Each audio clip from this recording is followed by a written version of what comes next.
What's significant about this main break that I want to talk a little bit about is that we were short-staffed in the water distribution crew on that main break, and then what we did was we utilized both wastewater and water employees, which I was very grateful for, to help do the repair on that. I think I mentioned it briefly last. So is that Carl in the hole? Yeah, that's Carl. Is this just down near the James Road intersection? This is on Irving Wick West. James Parkway? This is on Irving Wick West. Yeah, right before you head on the, yeah. It's right before you turn on the bridge there. But what's significant about it is we had both Nick in the backhoe, we had Carl, which is a wastewater, we had Amanda there, and Bill, I believe. But anyway, it turned out real nice. We were able to cooperate with each other on that. This is Bill here, right here. Right here on the first page. Very, very first page. Yeah, that's Bill. So I wanted to bring that up because I thought it was pretty significant that we were able to handle the circumstances. That trench doesn't look too zigzaggy, does it? No, he did a pretty good job, Mark, really. And, you know, we didn't have to repair more than one break. You know, Yeah. sometimes you go in there and if you hit it too hard. So does that ductile iron? That's what that looks like. Yeah. Right, Nick? It's being quiet over there. It does look zigzaggy. From the other angle, from in that hole, it didn't look like that. Of course, they made me move about 4 times. No, it's not there.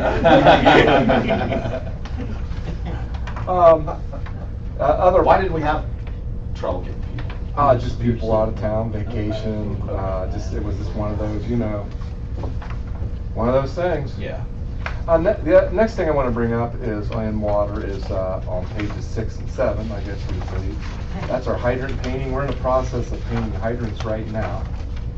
And what I want to bring up about that is the new way that we are painting hydrants. What they're doing now is they're power washing each hydrant. Before we go in, we kind of wire brush them, and then we throw coat of base on there, and then we come back later, and then we put now what we do is we power wash them off real good with a power washer. Then we take a grinder, an electrical grinder out there, and grind everything down. It looks kind of rusty on it. And then we have a special primer that is aerosol. If you look on page 7, that primer goes on. And then after the primer dries, then we follow up the next day with the actual finished coat, which is a painted on. So if you really want to see how nice they look, go out from here down to State Route 79 and start looking at them to see how nice. I mean, they really look nice, I think. Go out Thornwood Drive. Thornwood Drive, they just did all Thornwood Drive. I think they've done parts of Dorsey Mill Road, but they're continuing doing this, even though the summer help kids have left for the season. But it still looks real nice. So I wanted to bring that up. I was saying, I thought orange, brown, and white hydrants would look nice. If you can get John to paint them orange, brown, and white, I'm all in favor of it. I told John before, when I was in college, I worked in the summers for the City of Lancashire Water Department in their water distribution crew. And the first summer, which would have been the summer between my high school year and my freshman year of college, that was all we did, me and another guy. We had, in Lancaster, the fire hydrants are painted red, white, and blue.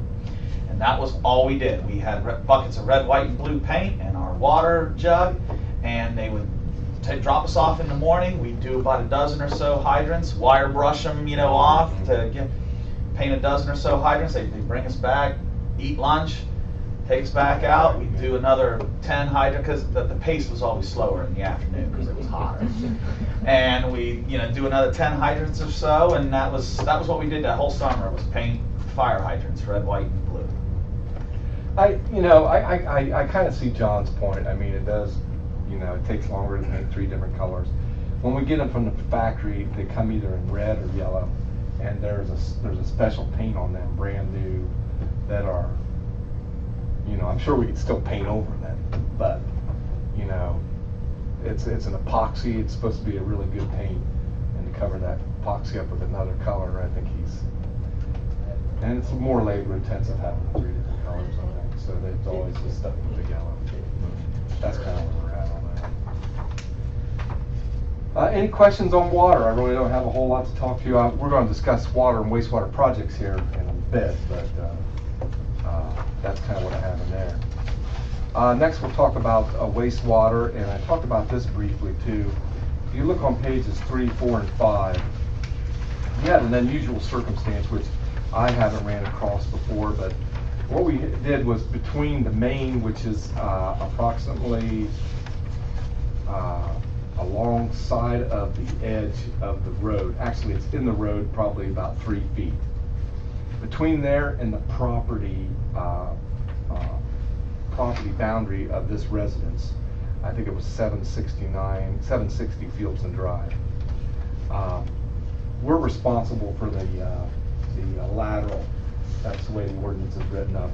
So what we did, if you look at page 3 in the bottom, that's repairing that lateral. There was an offset in that lateral, so we were going to line it and put a liner through there, but we found out that even if we did that, we ran a camera down it to verify where it was at, and we verified that it was about 9 foot off the edge of the road, I think 8 to 9 foot. So we were able to dig down, cut that section out, and put a whole new section in, backfill it, and do the repairs on it. 5 shows you the new pipe in there, and then 6 shows you the bedding material. Is that a gas line right there coming across? Yeah, the gas line. Yep, that's the main. And then 6 shows the bedding material that we bedded it in. We did put bedding material on the bottom and then around the top and everything. And hopefully these people in that residence won't have any more problems. They had several backups in the past, and they could never determine what the problem was. It was kind of a fine line there, about 2 more foot on that side, and it would have been their problem. It was 2 foot on this side, and it ended up being the city of Heath's problem. So that kind of gives you an idea. I wanted to talk a little bit about us getting that portion wrapped up. If nobody has any questions on that, I'd kind of like to talk briefly about the water and wastewater projects. Water and sewer rate model update. Both of those things I'm going to talk about here a little bit. We are now in the process of doing a rate model study or an engineering update on what our projects are going to be in the next 4 years. We evaluate where we're at on those, and then we plug those into the rates to see what it's going to take to pay for those major projects. If you turn to, doesn't have a page number on it, but it looks like this. These are our major projects that we feel that are priority in the next 4 years that need to be accomplished. The dual feed to the west end, projecting possibly doing that in 2017.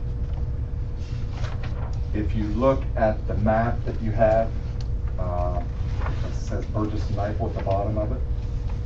We actually did a study in that in May of 2012. This is the results of the study, if anyone would like to take a look at it. But basically what it's saying is, if you look at B, there's 2 alternate routes. I have marked A, B, C, and D. But if you look at the drawing, there's an alternate route 2 and alternate route 1. These are the routes that were included in the study to give a dual feed to the west end tank. Now what that does is, by putting a dual feed in there, if we ever have a main break on Thornwood Drive, we can still supply water to Seminary Road tank. Where does the primary feed now come from? Primary feed now comes down Thornwood Drive. Okay. And there's an 8-inch down towards the bridge on Irving Wick West. It goes from a 12-inch to an 8-inch. There's a bottleneck, and then back up to a 12-inch. Okay. That bottleneck's a problem, first of all, and then second of all, we need to have a dual feed into that tank, into that water tank. So the drawing that you see, alternative 1 and alternative 2 were the two alternatives that they decided would be the best routes to get a dual feed. Alternative 1 was rated number 1 as what we should use. Looks like it's shorter. Yeah, it is a little bit shorter. This would be, what, 12-inch? This would be 12-inch. Now, 16-inch was considered into the project too, to use a 16-inch there. Uh-huh. But we found out the difference between plugging this into our model that we have, the distribution system. We found out that using 16 versus a 12-inch only increased the gallons per minute going into the tank about 30 gallons per minute. 30. 30, that was it. So the additional cost from a 12 to a 16-inch main doesn't really warrant the 16-inch size. Does that make any sense at all? Yeah, because when you think about it, you have a 12-inch main and you have a 16-inch main. And by upgrading that, it's not a whole lot of flow difference coming up into. By the time it's pumped from the plant, clear up in, it's the gradient just isn't. So you got 25% more volume. Yeah. It doesn't increase it that Only much. increasing 30 gallons? A minute. So really, you're telling me it's 120 gallons a minute? For the 12-inch? Right here's your study. Alternative 1 and alternative 2. This is with the valve open on, I should have made a copy. On Thornwood Drive, the 12-inch. Going into the tank, you'll have 620 gallons per minute with a 12-inch. Got it. Okay. Now if you go to alternative 1, if you go to the 16-inch main with it open, with the valve on Thornwood Drive open. In other Yeah. words, you're having everything's free access from Thornwood. It's 639, so it's less than, it's a 19 gallons per minute difference. If you look at the 620 versus the 639, to increase that from 12 to 16 inch, you're only gaining 19 gallons per minute going into the tank. And I called the engineer to verify. Boy, I just don't That's a understand mathematical head Now- scratcher there. So do we assume the same assumption is what was presented last month with out here, out east? Well, by increasing that from a 12 to a 16 inch, probably. It could be that. I mean, I don't know. That would have to be plugged into our model on those pumps and whatever. You got to take into effect the friction loss, the length of time it takes for the pumps to get out there. It's also taking into consideration how much water you're using up as the pumps are pumping out there. I mean, just because you're making something bigger doesn't mean that you're going to get more water through it with the pumps that you have. John, You have head loss, you have seat this back. isn't a 16 all the way from the plant all the way No, there, right? no. See, so when you're pushing, you got a pipe that's between here and here connected, but the pipe before that pipe is smaller. What you That's gotta why remember- you're not gaining a full 16 the whole way. Okay. Right. That's what you're thinking. You're thinking a full 16 from the plant all the way to the tank, and that's not Yeah, happening. there's only You're going 12 smaller inch, in between. there's only 12 inch feeding the 16. Yeah, so you're not gaining, that 16 Oh. between doesn't gain Okay, see, anything. this is 12 inch. 16 on Hebron Road. That's 12 inch on Hebron Road coming out here. Then we talked about making this 16. We thought maybe that would help increase the volume. It did a little bit, but 19 gallons per minute was all you Yeah. got. That's not worth the cost. It's not worth the cost. So it only makes logical sense if it's 16 the whole way. Right. That's. It's not the whole way. I mean, you only got 12 inch You right don't, now. you don't push it all the way around, do you? Right. And then you got a bottleneck. Remember I told you on Thornwood Drive, you got the 8 inch going to the 12. Yeah. So, now, why is this important? The big reason it's important is the dual feed. Also, you got to remember, water going into this tank feeds our industrial area, so you need to have a good backup. Another thing is, if you do any expansion on out, say Canyon Road or anything north of Thornwood Drive, you want to have a dual feed into that tank so that you have the ability to keep that tank full at all times. Okay. So, does anyone have any questions on the dual feed to the west end? Are you going to shoot for number 1? Less cost, I assume? Yes, alternative. Considerably less cost? Go ahead. Is this like a schematic I mean, that's. Yeah, it's just going through a building. It ties on here, goes here, Yeah. yeah. But, because I'm thinking essentially you'd be ahead to tie on further down here and avoid going through the building and all that kind of Right, stuff. no, it's I think it's just just a- for. Yeah, it's the- just a rough that Yeah. the engineer did. Yeah, for the you know. modeling, it doesn't matter, it's. Right, for Yeah. the modeling, it doesn't make any difference, Yeah. it's just, he just drew that on there. There'll Okay. be, actually, where, if you really wanna know where it would go, it'll follow Connector Road. That's what I would have thought. It would Yeah, go it'll back come around out here. from the Toyota dealership, Yeah. it'll go down a little ways, and then it goes under 79, then it goes along the Connector Road to Thornwood, from Thornwood on up to Seminary. What about the railroad tracks that It's gotta connect to go, it's gotta go into the railroad tracks. Okay. Anyway, estimated cost on that, given to us by ADR, was $551,000. And that's on your sheet here. Next, I want to talk about the new water tower, WCLT. Last month, I did a, why do we need to replace the WCLT water tank? Well, the WCLT tank has reached the end of its useful life. Corrosion of the interior has thinned the roof braces. The top of the tank has developed pinholes, and repaired on the roof, needs to be repaired kind of on a routine basis. The working height of the water tank does not provide sufficient pressure for all users within the pressure district. WCLT tank has disadvantage due to its narrow diameter. This calls for more frequent refills of the tank. Start and stop functions of the booster station pumps are related to the narrow diameter tank. That's what I'm talking about. Laurel Oaks pressure district could be done away with up in River Oaks. Do away with that pneumatic system that's up there. The current water tank as it stands would not meet current EPA standards as far as having the size of the tank that needs to be done. The new tank will provide for future customers in the eastern portion of the city, and the new pressure districts, if any, develop out there. And then, of course, fire protection. Fire protection of the eastern portion of the city would be improved by having the larger tank. Costs on that, $1,387,700. I went ahead and already called them and told them that that would probably increase by about $100,000 due to the fact that we did not talk about some pressure reducing valves that would need to be installed in there, and also possibly purchasing the ground if we would go with that new location for that tank. I think either way you go, if we put a new one at WCLT, or if we put a new one on that other piece of ground south of there, I think either way you go, you're looking at least $1.5 million for this project. Probably overall. The other thing I do want to tell to you about, right before the meeting here, I was on the phone with an engineer, Ray Rector with Windstream. We talked about that site where Windstream has a half-acre property at the location where we kind of want to put that water tank.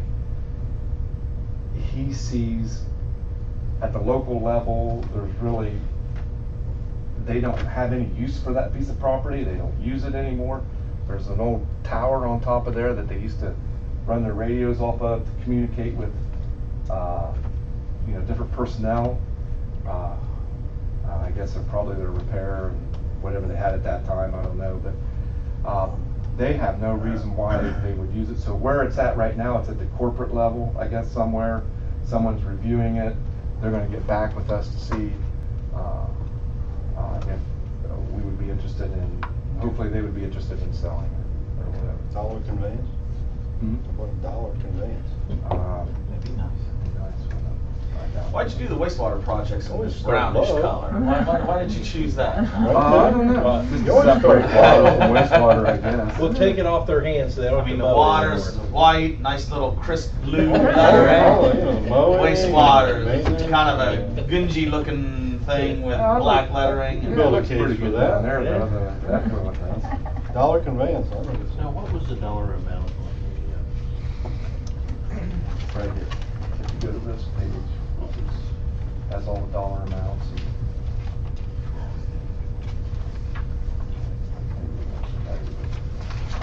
We got some other debt falling off in this timeline.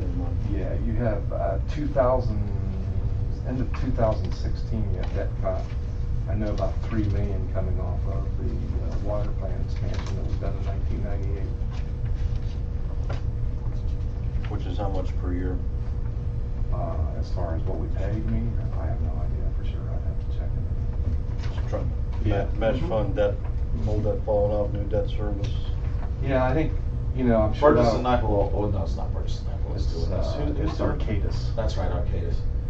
They'll have all that information to factor into the model for the rate study. Just like Malcolm Purdy used to have. Yeah, Malcolm Purdy became Arcadis. Yeah. Okay, I did actually, I was going to bring, if you take a look at this, you'll look on it, there's another page called Request for Information on Water and Sewer Rate Model Updates. It would be the last page, I believe. Hopefully you got that. Yeah. That is all the information that they asked for the rate study. So if you look on latest water and sewer capital improvement plans, see budgets, revenues and expenses. I think they do ask for debt amortization schedule for all existing water and sewer fund debts. Number 4. Right. All these are included in the rate study. That'll be plugged into the model. What are we paying for this study? $4,000. $4 grand? Just taken out of a regular budget. Okay, where were we at? Okay, I guess that concludes the water. And does anyone have any questions about the water improvements and anything that are why we would not want to make those improvements? And does anyone have any questions or feel that it's not warranted in any way? I'd have to see, how it affects the rates and everything, whether, like, you don't have a dual feed out west, and if you put it off for a year, is it a big deal or not? You know what I mean? If and if you put, that kind of stuff, and if you do, part of it 1 year, as far as getting I the kind line of plug laid these and into the years, I kind of plug these in, but. I'm thinking the same as you. I want to see the other debt fall off. Yeah, how does it actually affect the bottom line? So we not have to If seriously raise rates. Yeah, Right. I don't want to have to raise rate just to run it, get a dual feed out there. If I was That makes ranking sense. these, I put that dual feed Well, in 2007. we did have the dual feed to the WCLT tank as part of the rate study for the current rate structure that we're under. There's system things that we have to deal with, and they have to be paid for. I think the idea of having this rate study done every few years and following what they suggest allows us to, if there are rate adjustments, allows us to have them be small bites as opposed to big bites, Right. which is kind of what's been in the past has happened. So I think it's important that we continue to do these rate studies and stay on top of it, because that way it's less impactful. Well, and because John is doing this, we're not getting smacked up the side of the head with all these surprises that we know are coming up, like we have had in other areas. That's why, I introduce them, and I keep introducing him, so that you guys don't lose track of what we're talking about. Yeah, my thought was Yeah. just that, if you know what's coming down the pike next number of years out, and like if something was going to drop off maybe a year later, Right. instead of 2017, it's going to drop off 2018, and it makes it a lot easier to say, well, let's do the dual feed in that year as opposed to this year. Yeah. So you don't have to have a rate hike for 1 year and then it drop the next year. You could balance it out, or don't do a rate increase, but just know that the next year that it will offset it. You know what I'm saying? Uh-huh. So I it agree evens through 100%. and stuff, because you say, oh, we need a dual feed. Well, somewhere later say, well, we need a triple feed, and someone else say we need a quadruple feed, and all that kind of stuff. I'm just saying that it's someone's always going to say we need more, and at some time you have to say at what point do you have to rely on, oh, that's good enough. You know, we don't need to have everything. That's you what know. I keep kind of, you know, it's easy for people to say, just put that debt on the water and wastewater because they can just ask for more whenever. That's what bothers me sometimes when I hear that. Well, just you know, put it on the water and wastewater, because what they don't realize is every time you put something on there like that, it does affect the rates. You know, so you got to be careful when you say, well, just throw it on water or wastewater. We don't want to get it so high where you can't live here. I mean, you know, That's right. afford to. We have to be. very, very Business careful. development it impacts as well. Yeah, yeah, especially if they're a We big need to user. work, we need to have Heath.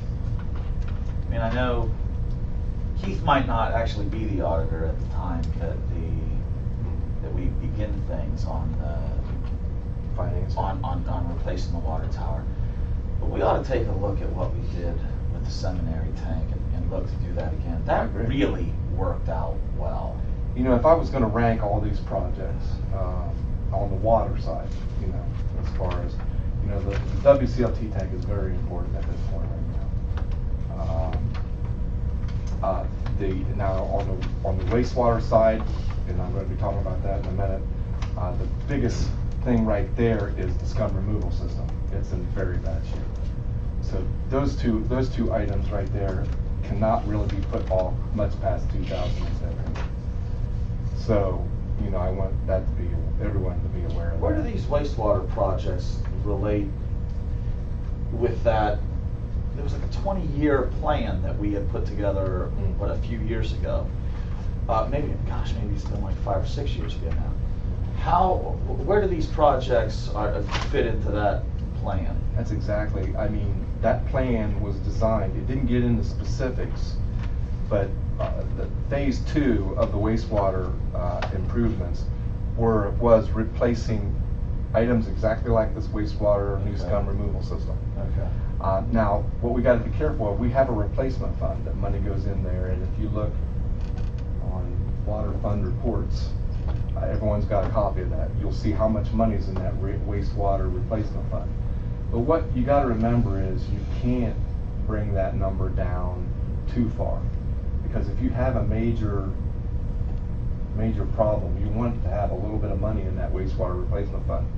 Because with wastewater, you never know. I mean, regulations can be changed. We may need a different kind of process. We may need something. So, I mean, don't get me wrong. Some of that money could be taken out of that replacement fund, but you know, you want to be careful to leave a little bit of money in there, so that if we have something major. As long as the EPA is around, there's going to be major changes. There's gonna be unfunded mandates. You never know. We got to be ready. You got to be ready for it. So that's why you got to keep a reserve in there, more so than water. Water does not have that as much, but wastewater, you just never know what regulations are going to come down the road. So that's kind of that. Okay, that's water. Let's go ahead and get into wastewater, the scum removal system. If you look at C, there's a picture of the wastewater scum removal unit. I just took a snapshot of that. Basically, if you look down inside the scum removal system, there's parts of that system laying down inside the unit. It's pretty rusty, right, Nick? It's in pretty bad condition. It's been in since the 1990s. It's had a lot of acidic material go through it. It's just time to have it replaced. The cost on that is about $125,000 to replace that. Wastewater collection system repair is something that we always got to keep an eye on. If you look at due to I&I infiltration, the EPA kind of watches us pretty close to see kind of how much infiltration we have over the years. This is what, when I talk about infiltration, it's water that's coming in from our collection system that raises when we have a rain event. What we want to do is we want to try to seal those off so that we don't get more water down to the wastewater plant. Over the years, we've noticed that that's starting to increase in percentage-wise. So I'm allocating what I think about $150,000 to do some major repairs. I can see in the next 4 years to try to do some repairs to the collection system. Nick, is there anything that you want to comment on that? Why, since you're here? Nick has a lot of, does that seem unreasonable to No, you? that is probably low, Yeah. but you gotta start somewhere. Right. So what we'll do in the next year or so is we'll get more data and try to find out more information on where we have these leaks. We'll prioritize them where we think that most of these are occurring, which we know we have them because the flows go up when we have rain events. That's finding them, locating them, repairing them. That money would be used to help line different sewer lines, different things. So that's kind of what I'm looking on repairs on that. Hey, John, Yes. do you have flow meters, or do you ever use them to check, like? We've done studies. I think it's time for another study with where we could possibly, we may be able to get some of our own flow meters and do our own study. I just wondering, like, if you had a flow meter and you know that from this subdivision, you know, it's usually flowing this much on a daily, and then after rain, if you see that jump up, then you know, okay, this subdivision has a problem, and you could isolate, you know, maybe Yeah. isolate a few that way. About 3 years ago, we did that, and Yeah. we found 3 or 4 major things and fixed them, but it's time. It's tough, yeah, it's time to, It's yeah. time to probably do it again maybe. Yeah. So, yeah, we'll definitely, that'll be one of the things that we'll do to help prepare us for where. Let her pop a lid and look, yeah, it's dry, Yeah. wet. Real wet. Yeah. Hey, well, I can name a street right now. I did that on this recently. Yeah. Yeah. One of the older editions of Heath. Uh-huh. So, yeah, we gotta definitely look at that. The third and final, I kinda wanted to talk a little bit about was a wastewater drying bed. And, I allocated about $45,000 for something like that to be put in. We have a really sophisticated, dewatering system now where we have a belt dewater. And that's used very well with plant processes. However, what we don't have is if we go out in the system and we clean like a lift station, or we maybe move something from the scum removal system, and we want material to dry out. Instead of sticking it in one process and overloading that, we feel that we could put it on maybe a smaller drying bed system where we'd let this material dry out. Then we could intermix that in with our sludge, and then that would be land applied. So I'm thinking it would be something that would have a capacity of about maybe 3,000 to 4,000 gallons. I don't know how big we want to make this. We haven't done a whole lot of studies on it. This was kind of a rough estimate, but I'll get it narrowed down a little bit more. But that's something that I feel that we could really use at the wastewater plant. We used to have all drying beds at one time. That was how you took care of the sludge. You would just put it out on the drying bed, and then we went to the belt presses. But we thought if we could maybe have like a smaller drying bed for smaller uses, like after we had the back truck out and we're back in an area, or we had to back a tank out, or we have to do this, we could apply this to the drying bed, let it dry, and get all the water and excess water out of it, and then introduce that back in with our sludge. So I think it's something that's definitely needed. How do you feel on that, Nick? Absolutely. Talked about it for quite a few years. Mhm. It's just always that extra material that pops up from time to time. Mhm. It would be really nice to be able to dry it instead of reintroducing it wet to the whole system. Is this a covered area, or is this just a wide open? It can be covered. I've seen some that are covered. I don't know exactly what type we're going to put in. I would probably not cover it. I think you get some days like this where you just have a few days without rain, and eventually dries up enough. What happens when it does rain? What was it rain? It just gets wet again, and then it'll dry. When the guys go out there, it'll be dry. We'll just pick a day when it can dry out.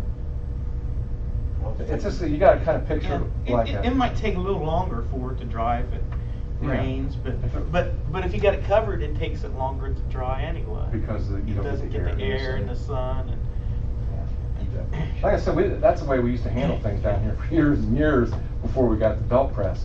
I mean, it would go out on a drying bed, and that's what, of course, it got to be large amounts after a while, and we couldn't keep up.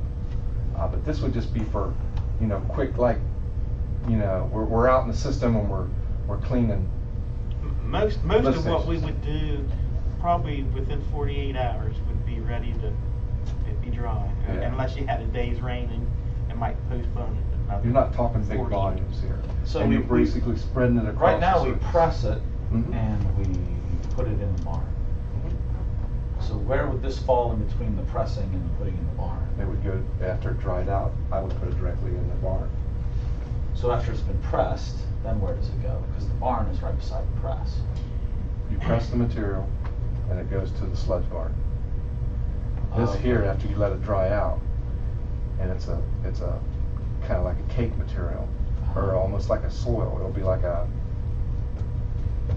Okay. I would think, I would introduce. Okay, let me- He's You know you're what talking the about ground- stuff you get in the truck. He's talking about having a place, and when they bring the truck in, a place to dump the truck and let Right. it dry. Not stuff coming through the pipes to the Oh. plant. Like when they go out backed out a manhole or something like that, and it's Okay. got this stuff, and it's maybe stuff that they don't want to put in the plant because it was out of a plant or chemical or something. Then they just take Right. that and dump it onto the thing, or Okay. clean out catch basins. I or thought something. you were talking about the material that's pressed and then goes into the barn. It's still got moisture to it. I thought Right, you were it talking does. about taking it from the press No. to the bed, then from the bed to the barn. No, the barn, it's done when it gets to the barn. This is like if we have to go out and we're pumping something that's got solids in it, or a process at the plant that's got solids in it, that we just, we don't know what to do with it. I mean, do we stick it in the digester? Well, we really don't want to put it in the digester.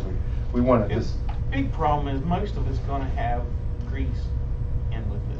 So when you introduce it back into the system, then you're trying to treat the grease and you're dealing with that. Okay. Where if you got a drying bed, it'll dry out Okay. and you don't have to introduce grease into Right. the system. Okay.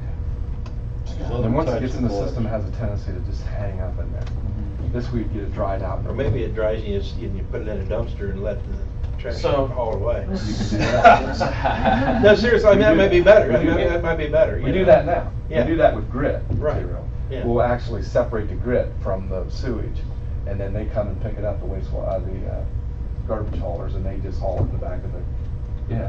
And I mean, some of it probably would go in the dumpster Mhm. instead Yeah, of probably the would. barn. It just depends on. Where we're at. So you never know. Because if you aren't sure what you got, you dry it and you put it into the barn, then the guy pick out and puts it on the farm field. Now all of a sudden you put something out there that you know. Yeah, Yeah. but all that's You know. sampled before it goes on the. Right, yeah, but you know what I'm saying. Then we get sampled and it's tested. I've seen some stuff they've done. But it's just kind of, it's gonna be a small bed, drying bed area. I don't know if you guys drawing that. I mean, it's usually concrete on the sides so far up. It has the ability to infiltrate back down into the ground, the liquid does, and the dry portion of it stays on top. When it dries, you take your tractor, you scoop it out, and you put it either in a dumpster or you put it in the sludge. So this wet stuff of unknown Grease, oil. of what it is Yeah. actually just goes into the ground, and EPA's okay with that? Mm. Come on. Permeable soil. EPA doesn't regulate groundwater. That's up to the state. Wow. I mean, drying beds have been used for years and years and You years. also can put pipes underneath and have that Depends part on of the it. way I that hear would some go of to this the plant. stuff. You can do that too. Now there is ways that you could put probably under drains in Yeah. there, and you could actually discharge the liquid back into the plant and dry the top solids. That may be what we may want to do. I mean, I envision this going in beside our dump station there, and if this liquids would come off the bottom of that and go out into that, back into the plant process. I mean, that's something that we can do, and have the dry solids on top. Is there a certain place we? It would have to be designed, yeah. We can't have it very close to the river, right? What's It that? can't be too close to the river, right? Right. Permeable But more than soil. likely, I mean, I would guess, I mean, it would be engineered. I don't think it's a big engineering job to do a drying bed. It's something that they've done for years and years and years. But I envision maybe possibly some under drains there that would discharge to the plant drain. The solids would stay on top, and then we would scoop that off. That's probably So what this I'm is just thinking. other types of collection beyond the traditional. But the old drying beds we had did not have that, the old drying beds that we had. But there may be some regulations now on what can go underground and what can't. But that would all have to be approved.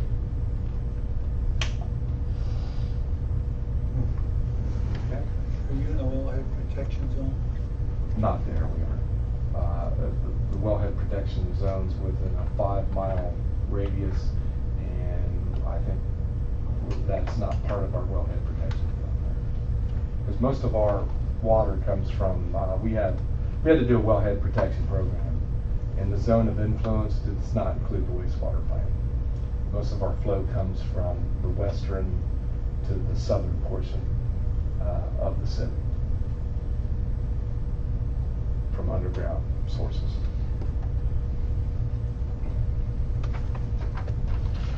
And with that, I think I have everything covered. If anyone's got any questions or anything, now's the time, I guess. When do you expect the rate study to be back? They acted like they just got all the information. They plugged this information in from the page I told you about on the last page. I got information from Becky McComb, from our water clerk, and then myself, and we threw all this in together. We worked on it all together, got them the information. I would say probably we should hear something back within about 30 days. From now? I'd say maybe by next meeting I may have something. I'll say you may have some results that we can share with us. I'm hoping by next public service meeting. That'd be nice. Yeah. Okay, any other questions? Okay, 6:16, we're adjourned. Thanks, John. Hey, Mayor, John, give me- the phone call I got, or the message I got was from Mike Link. He said, and I'll get it word for word. Yes, as a matter of fact. Says, "This is Mike Link. I love the new street signs. I can read them." There you go.